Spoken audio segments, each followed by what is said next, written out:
Hola, Rob. Hope all is well. I have a couple ideas of something I was going to show you today. This is kind of a guitar thing, but it's something I think that would really help anybody who plays a string instrument to help their left hand get stronger. We kind of did some hammer-on and pull-off stuff. I'm probably going to switch it back and forth between guitar and bass for this lesson, so just in case I can't do this on the bass.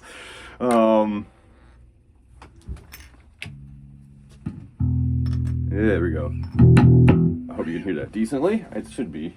Okay, so the thing was, we were doing this a little bit before, working on the pull-off idea. Right? We were doing this in G. I think we were doing from the G string to the D string on 5. All right, so remember we were doing, we can do a 3-note passage where we could pluck every note. Or you can do a pull-off. Now, bass is going to be tougher with the hammer-on pull-offs, and that's basically what we're working on today. Hammer-on and pull-offs. Hammering on a bass is probably not the most smart idea. I don't really know. I've done them, and they work for me. But I don't know whether or not it's a good thing overall as a bass player who plays bass all the time to have this technique, because I don't know whether or not it'll cause pain. It could. But I think it should be pretty easy if you keep it light. We're going to work a little bit on the pull-offs, like that kind of thing. So this,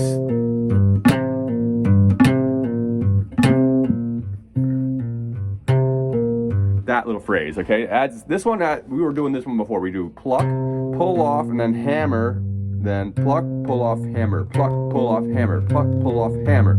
All right, that one was, and you can do that anywhere.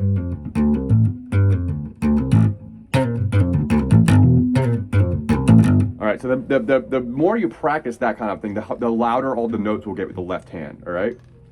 All right. So now I was going to show the double pull off, like. Okay. All right. It's pretty much the same idea as the other one, except there's no hammer on. It's just a pluck, pull, pull, pluck, pull, pull, pluck, pull, pull. All right. Now, one of the things I was hoping to do is that we're going to drop.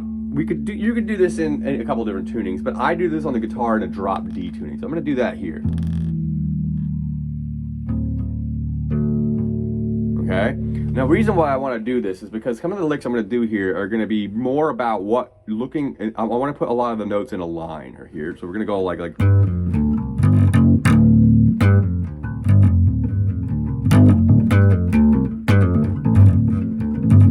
All these kind of little things like that, but I was going to do this. We're going to do pluck on the 5, pull off on the D string, and then do it again. Do this on the 3 as well. So pluck on the 3, pull off, and then do it 1 string down on 3. So it's going to sound like this.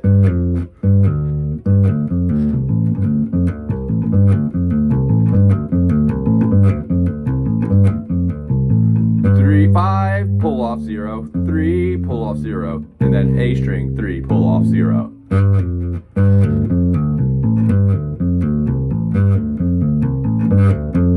All right, now one of the cool things about the drop D is now we can go down a string and do it too.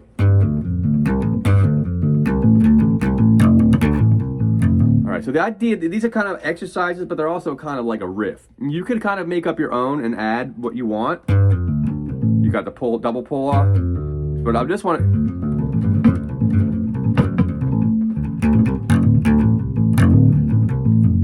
Do it about that tempo.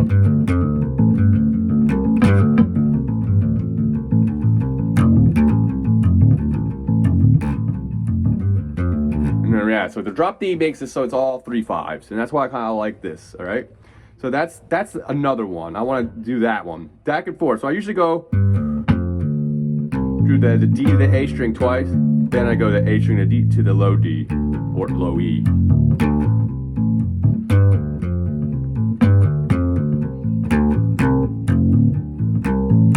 All right, so there's different fingerings in this. You could kind of do a bunch of different things in there, as long depending on what your timing is for this. All these notes are in a line. So the trick is, I really want you to focus on doing these over and over again, and have fun with it. You could kind of make up your own. I mean, I'm gonna show you a couple more. But the idea is that you keep doing these types of things to make your left hand stronger. The more and more you do it, the louder you can get your pull-offs and hammers, and the more and more you can kind of incorporate both left and right hand for your rhythm creating stuff. That way, your right hand isn't gonna have to pluck every single note. And for a lot of bass players, this might not be as prominent a technique as a guitar player. But I think it's totally doable. I do it all the time, and it doesn't cause me any stress. The only thing I was worried about is if you push too hard, you might get some tendinitis in your wrist and maybe in your fingers, possibly. But you play a smaller bass frets, you play a smaller scale, so it might not be that big a deal. Part of the big deal is of the stretch, okay? All right, so now let's try this. I have the second pattern for this. This is the third, really, because the first one was just on the D and A string. And you can move that to any 2-string pattern, all right? The second one was a 3-string pattern where we move it, okay?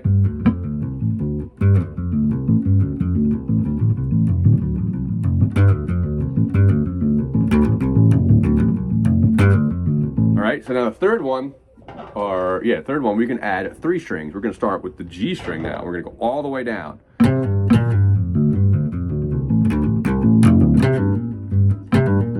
All right, so depending on the different patterns you do, each one actually kind of accents a different chord. They're all similar voicings because of the intervals that we're creating with it, but it kind of like that goes to a D chord, leads to an A chord, and then back to a D chord. Okay. So.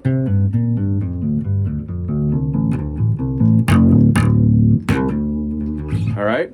All of these ideas, I mean, it's the idea of just trying to get good at this so that when you play something else that's not necessarily a hammer-on pull-off, you can use this technique in that as well.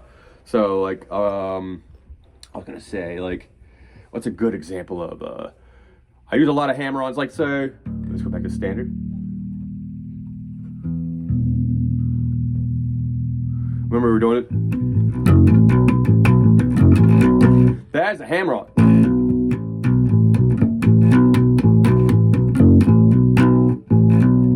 Right there. That's a hammer-on for me. Now you might play that differently, but there's an example of the ability to start getting to pull it into anything you play. Yeah, that.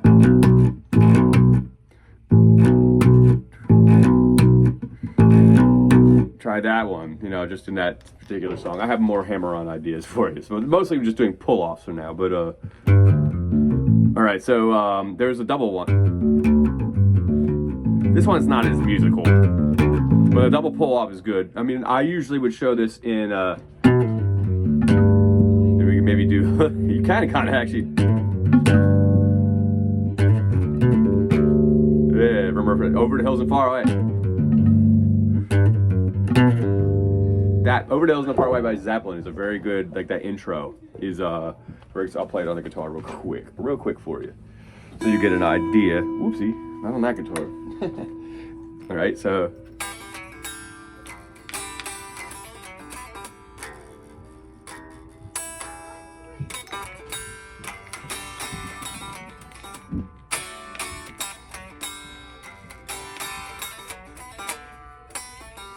A lot of hammer-on pull-offs, especially that double one there, double pull-off. All right, so I mean, you could do that on the bass too. Technically, you have all the right strings. You just don't have the chords.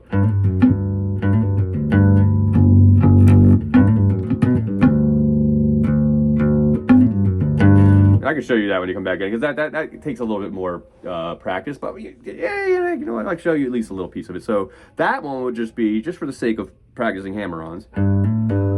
0, 2, hammer-on, and then pull-off. Okay, and then that's off of 2 of the G string. You pluck 4 of the D string and then pull off, and then G, G, G, G, G. And then the next one would be exactly the same, do exactly the same thing I just showed you, but then you add a couple extra notes more. Then 4, double pull off to 2, and then pull off to 0, double pull off. Then open D. Yeah, so.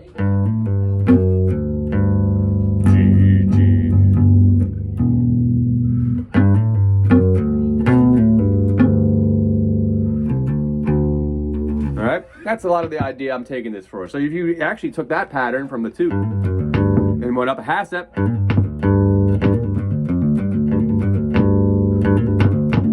that would be 0, hammer on 3, pull off to 0, and then plucking the 5. Pretty much I'm doing the same thing.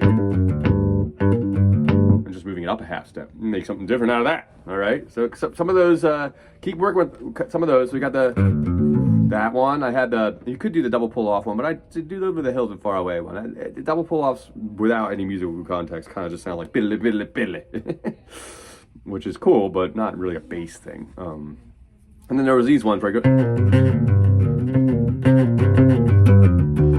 That one can move.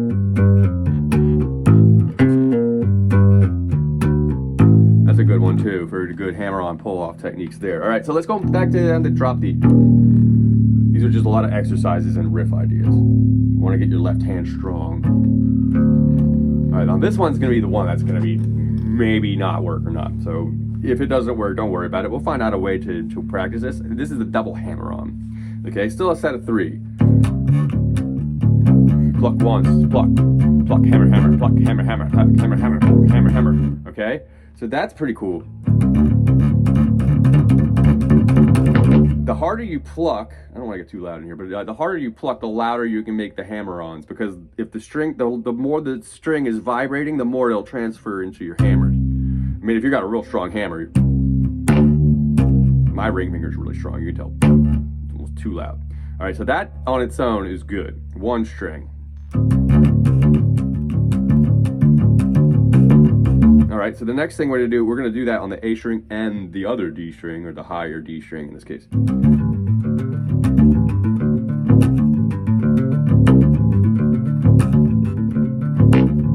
Well, that low E string is way too loud. I just want to kind of set this up, but you notice the low E string just pops out super loud. That's because the pickup is in the wrong spot. But anyway, so that's the real hammer-on one is that section. But now I can make it harder. So the first one we're doing is just 10, 12 on each string, okay? 0, 10, 12, 0, 10, 12, 0, 10, 12, 0, 10, 12, 0, 10, 12, 0, 10, 12, okay? So the next one we're gonna go back between 7 and 10. Okay, this is gonna be to the pinky. And this is where, I don't know, this is a good idea on a bass, but I can't imagine it wouldn't make you stronger. So try this one. Start on just 1 string like I did on the other one, and eventually add all 3.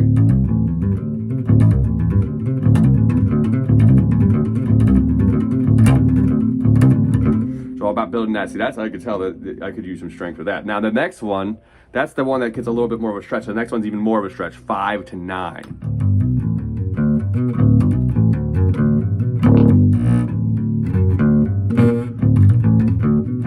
Now for me, that's a bit of a stretch. On your bass, that might be a bit easier. Both of these, and actually all 3 of them probably slightly easier. But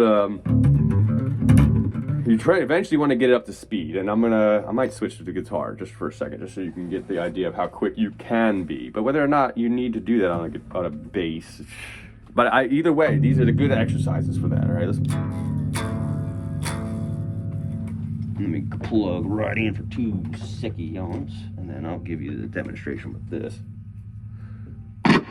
Okay, so this one would be.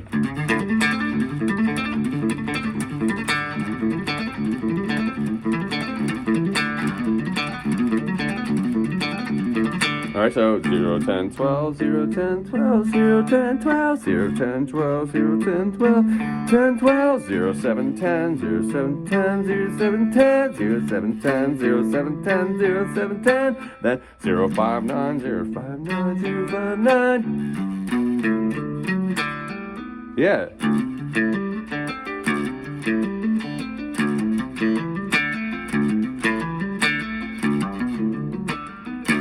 And this is technically a song I'm writing, but it's always been an exercise for me until I started really messing with it in a chord sense.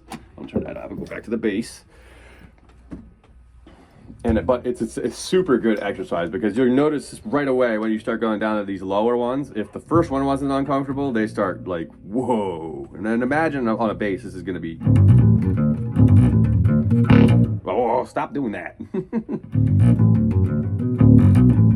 I mean, it's really really hard. This bass has got the full scale length. So for me, having never done this on a bass is definitely a trick. It's like trying to play behind my back or some weird crap. This one's a little better, just 7 to 10. All right, so try and practice those, all right? They will make your hands stronger, and the stronger your hands are, the longer you can play and the harder you can hit. So, all right, man, have a safe trip. I'll see you when you come back, man. All right, later.